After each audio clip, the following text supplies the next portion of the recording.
Jadi bisa dimengerti kalau teman dari Malang itu bilang ya memang gila. Tapi satu hal yang pasti adalah bahwa data-data tadi itu yang kita sudah tahu 2010 Juli 2010 utang luar negeri kita 1.727 triliun. Dibayar dalam 3 termen 2011, 2015, 2016, 2020, 2021, 2041. Setiap termen 500 triliun. APBNP setiap tahun kita itu harus membayar 1.000 triliun. Untuk bunga. Sehingga dengan modalnya itu kira-kira hampir separuh APBN. Tapi 2041 belum tentu lunas utang kita yang Juli 2010 karena utang baru setiap tahun ada. Kalau 2010 1.727, 2011 1.817 triliun, 2012 2.000 triliun, 2013 2.144 triliun, kemudian tahun terakhir ini 2014 3.500 triliun. Jadi setiap tahun itu bertambah. Sehingga problemnya adalah apakah ada negara yang bisa eksis tanpa utang? Ada. Abu Bakar 2 tahun saja di Khalifah. Tidak ada penduduk Madinah yang menerima zakat fitrah. Tidak ada. Menolak karena mereka merasa tidak berhak untuk menerima zakat fitrah. 2 tahun Abu Bakar. Umar. Dalam ilmu fikih, orang yang berutang, bukan untuk yang macam-macam, itu termasuk asnaf. Yang menerima zakat mal. Nah, tapi apakah pemerintah kita berpikir untuk memperhatikan itu? Karena pemerintah juga tahu orang utang-utang itu bukan untuk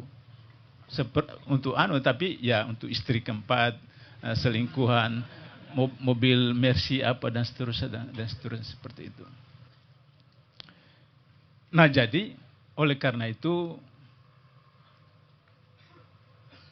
tadi saya sebut tentang kepemimpinan Rasul yang kepemimpinan teladan itu artinya kabura maqtan indallahi abtaqulu ma la taf'alun. Marah betul, murka Allah bagi orang yang mengatakan sesuatu yang tidak melaksanakannya. Jadi saya setuju dengan teman Malang itu. Apa aja ya kita mau putuskan apa? Jadi PNS yang jujur, jadi guru yang jujur, dosen yang seperti dosen yang di Surabaya itu, yang dikasih tangan kanan tolak, tangan kiri terima, seperti itu. Atau yang seperti di Manado, istri dosen yang terima amplop untuk suaminya itu. Jadi mahasiswa yang, makanya saya bisa mengerti kalau Canun tidak mau selesaikan kuliahnya karena modelnya seperti pendidikan seperti kita itu. Waktu saya guru SMA, itu saya tahu kan murid mana yang pandai, setengah pandai, dan bonus saya tahu. Jadi kalau kemudian saya ngajar matematik, waktu itu belum matematik, masih aljabar, ilmu ruang, ilmu sudut apa. Terus kemudian tahu-tahu murid yang 3 berdamping satu meja itu jawabannya semua sama. Kan seharusnya dikasih 8, 9 atau 10 kan. Tapi tidak. Yang saya tahu dia pandai itu, betul itu saya kasih 8. Terus kemudian yang saya tahu dia nyontek kan, itu kasih 3. Terus yang satu itu dia betul semua, tapi saya kasih 9. Dia komplain, Pak, kenapa saya tidak dapat 10? Saya bilang, Anda konspirasi, syubhat, maka hukumannya potong 1. Syubhat. Nah, terus kemudian yang 8 itu dia human error. Jadi jalannya betul, tapi terakhir dia mau jumlah itu salah. Jadi itu human error. Jadi yang saya periksa adalah cara berpikirnya, bukan jawabannya. Nah, guru dan dosen kita itu jarang seperti itu. Malah kata Cun nggak ada. Jadi cara berpikirnya. Sehingga kemudian mereka berkembang. Ya seperti tadi anak beliau yang tidak mau kuliah di Indonesia itu, mau kelihatan seperti itu. Nah, ini yang harus kita kembalikan. Jadi kalau solusi yang ditanya oleh teman-teman kawan dari Malang itu, posisi di mana kita lakukan yang the best. Ada hadis kan yang kita sudah tahu. Beruntunglah orang yang hari ini lebih baik dari kemarin. Rugilah dia kalau hari ini sama dengan kemarin. Celaka dia kalau hari ini jelek dari kemarin. Jadi kalau tadi saya bilang ada menteri, dia menteri sekarang ini Canun, dia utus, dia punya staf ketemu saya di rumah. Saya bilang, saya cerita tadi, saya tidak pernah mengucapkan selamat bagi pejabat ketika dilantik. Tunggu selesai 5 tahun baru saya ucapkan selamat. Artinya kalau dia berhasil baru saya ucap selamat. Kalau tidak, saya tidak ucapkan selamat seperti itu. Nah, jadi sehingga saya bilang di workshop DPRD, kemarin kinerjanya berapa? Kinerjanya apa? C. Sekarang B. Itu Anda beruntung. Kemarin apa? A. Sekarang B. Oh, Anda celaka. Celaka. Keruhan itu. Nah, sekarang kita lihat aja. Apa namanya? Baru naikkan 7.000 berapa, 1 bulan kemudian turun. Nah, itu dalam teori kinerja, itu naik, turun atau sama. Maka itu, hadis tadi itu, untung, rugi, celaka. Sehingga dengan begitu, maka saya mau simpulkan, yang disebut Canun itu persoalan mukhlisin lahuddin, itu inti persoalan. Mukhlisin lahuddin. Ikhlas dalam beragama. Rasulullah ngomong sama Aisyah bahwa orang masuk surga itu bukan karena ibadahnya, tapi karena rahmat Allah. Kata Aisyah, termasuk Anda ya Rasul? Iya, termasuk saya, kata Rasulullah. Jadi jangan sampai Anda sorbannya setengah meter, jubah 1 meter, jenggot lebih panjang dari saya, itu, terus hafiz Quran, terus Anda surga. Belum tentu. Mantan Menteri Agama hafiz Quran ditangkap berapa tahun lalu. Dan itu saya dapat pertanyaan itu di Aceh waktu saya sosialisasi. Pak, bisa jelaskan nggak bagaimana orang yang hafiz Quran korupsi? Saya bingung. Jujur waktu itu saya jujur begitu, ikhlas jujur itu saya nggak bisa jawab. Ya Allah, ini bagaimana menjawabnya ini? Terus saya dapat inspirasi. Saya cerita, waktu saya mengajar di Singapura, habis kuliah, memberi kuliah, terus istirahat, pergi ke warung makan. Lewat di Seleko itu tikungan. Ini masih campur-campur, tikungan.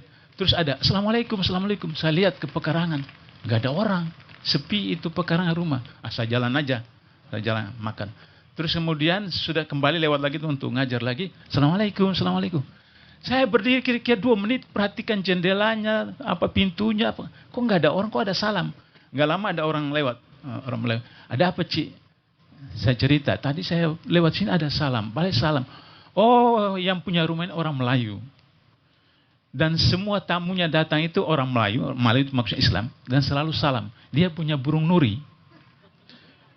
Nah, karena setiap orang masuk salam, maka burung nuri itu juga bisa salam. Jadi asal ada orang lewat di pagar, dia otomatis salam. Jadi itu inspirasi saya untuk menjawab pertanyaan orang Aceh itu. Jadi saya bilang dalam Islam, hafiz Quran itu derajatnya tinggi. Tapi lebih hebat lagi kalau diamalkan. Kalau tidak, apa bedanya dengan burung nuri yang bisa juga ucapkan salam. Nah, jadi ini barangkali bagaimana kita aplikasikan itu. Sehingga Canun ini sering ngeledek saya, beliau itu ekstrim apa segala macam. Dalam rapat di di KPK, ada pimpinan apa segala macam, saya usulkan begini-begini. Ya tadi kasus BLBI itu Pak Bula jangan keras semacam ekstrim. Terus ada deputi pencegahan itu insinyur. Saya bilang, kamu insinyur kan? Terangkan sama pimpinan, ekstrim menurut teori matematik. Ekstrim menurut teori matematik ada ini kalau parabola, di dalam semua ini normal, di luar itu ekstrim. Jadi kalau di luar sunnah itu ekstrim, di dalam sunnah itu normal, orang normal, di luar itu ekstrim. Jadi tolong Anda insinyur terangkan sama mereka. Jadi karena itu saya gembira ketika orang sebut saya ekstrim. Artinya saya normal di dalam itu. Yang di luar itu, yang tidak normal maksudnya itu. Sehingga karena itu banggalah Anda dengan apa yang ada pada diri Anda. Kalau misalnya masih rokok, enggak apa-apa. Enggak apa-apa. Ya. Maaf, bukan jangan.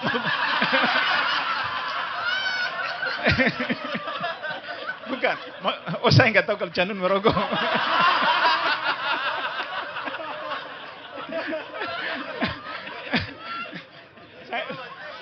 Enggak perasan. Di KPK itu salah seorang komisioner KPK itu seperti kereta api. Apa namanya itu? Wow, luar biasa. Ada salah seorang komisioner masih muda. Terus kemudian habis bukan Bambang. Sudah yang lalu periode lalu. Itu kalau hari setiap Jumat itu ada apa? Olahraga apa? Selesai itu kemudian lari keliling. Lari itu saya kalahkan ini baru umur 41 tahun ini pimpinan ini. Wih, Pak Abdullah, makanya jangan merokok saya bilang apa namanya, bisa kalahkan saya. Nah, tapi Canun itu punya obat lain. Ya, obat lain.